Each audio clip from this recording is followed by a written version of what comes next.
नमस्कार साथियों, आप सभी का स्वागत है अपने YouTube चैनल पर। उम्मीद करता हूँ आप सभी ठीक होंगे। दोस्तों, आज हम इकाई 3 से काव्य लक्षण को लेकर बात करने वाले हैं। इस वीडियो में मुख्यतः हम संस्कृत आचार्यों की कही हुई बातों को याद करेंगे। काव्य शास्त्र के अंतर्गत काव्य लक्षण को देखना काफ़ी महत्वपूर्ण हो जाता है। तो चलिए वीडियो शुरू करते हैं बिना देरी किए हुए। काव्य लक्षण को लेकर एक परिभाषा दी गई है। किसी वस्तु अथवा विषय के विशेष धर्म का कथन करना उसका काव्य लक्षण कहलाता है। काव्य लक्षण को अलग अलग आचार्यों द्वारा परिभाषित किया गया है, जिसमें संस्कृत हैं, हिंदी आचार्य हैं, पाश्चात्य हैं। इस वीडियो में हम मुख्यतः संस्कृत आचार्यों की बात करने वाले हैं।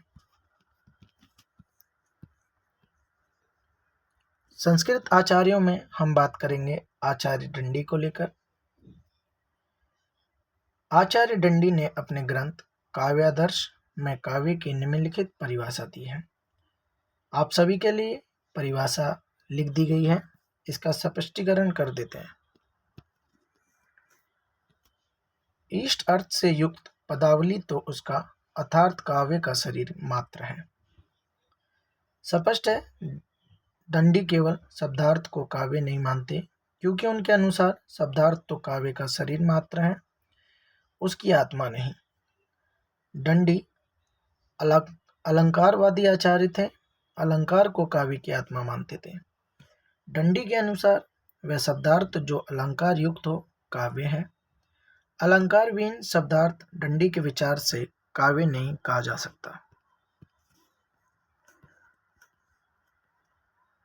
काव्य लक्षण में आगे हम बात करने वाले हैं आचार्य वामन को लेके।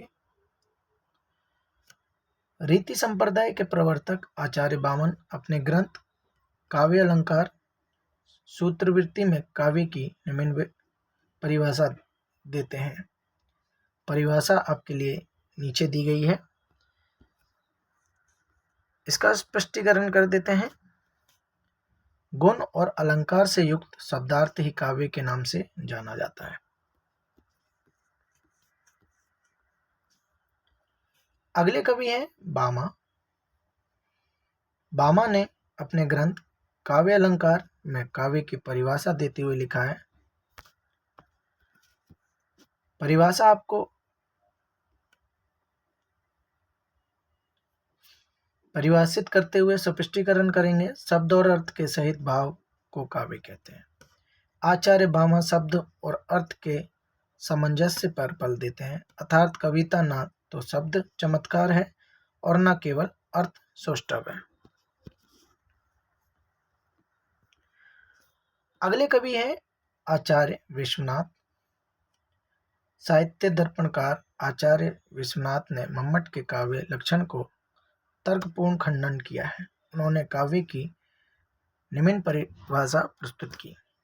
परिभाषा आपके लिए ये रही, इसका स्पष्टीकरण कर देते हैं। रस से पूर्ण वाक्य ही काव्य है।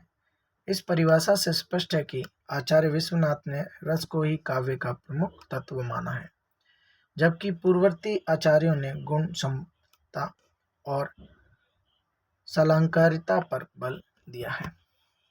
माफ कीजिएगा, ये अलंकारिता होगा। इसको आगे बढ़ते हैं।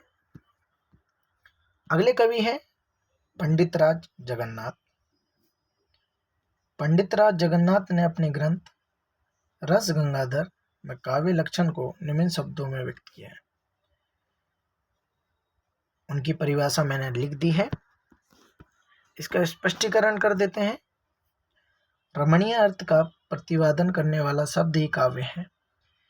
इस परिभाषा में रमणीय शब्द अस्पष्ट है। बाबू गुलाब राय ने रमणीय का अर्थ मन को रमाने वाला, लीन करने वाला बताया है। रस में लीन मन आनंद से व्याप्त हो जाता है। अगले कवि हैं आचार्य मम्मट जी। आचार्य मम्मट जी ने संस्कृत काव्य धारा के प्रमुख विद्वान आचार्य मम्मट ने अपने ग्रंथ काव्य प्रकाश में वहाँ काव्य की निम्न परिभाषा दी। परिभाषा आपके लिए लिख दी गई है, इसका स्पष्टीकरण कर देते हैं। काव्य वह शब्द है और अर्थ जो दोष से रहित हो, गुण से रहित हो तथा कभी कभी अलंकार से भी रहित हो सकता है। नाट्यशास्त्र में कई और भी कवि रहे, उन्होंने भिन्न भिन्न प्रकार की अपनी परिभाषाएं दी। आइए देख लेते हैं। आनंदवर्धन जी हैं, उनकी परिभाषा।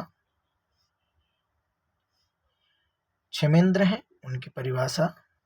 आचार्य वामन, उनकी परिभाषा। भोजराज, उनकी परिभाषा। कुंतक, उनकी परिभाषा। जयदेव, उनकी परिभाषा। आनंदवर्धन, उनकी परिभाषा। हेमचंद, उनकी परिभाषा। रुद्रट, उनकी परिभाषा। आनंदवर्धन, उनकी परिभाषा। विद्याधर, उनकी परिभाषा। प्यारे साथियों, ये संस्कृत के आचार्य थे। अगला पार्ट जल्दी ही अपलोड होगा, जिसमें हिंदी आचार्यों के द्वारा काव्य लक्षण को लेकर बात की गई होगी। अगर वीडियो आपको अच्छा लगा, महत्वपूर्ण है, तो वीडियो को जरूर लाइक कर दीजिएगा। और आप हमारे YouTube चैनल पर नए हैं तो चैनल को जरूर सब्सक्राइब कर लीजिएगा। धन्यवाद दोस्तों, मिलते हैं जल्दी अगली वीडियो में।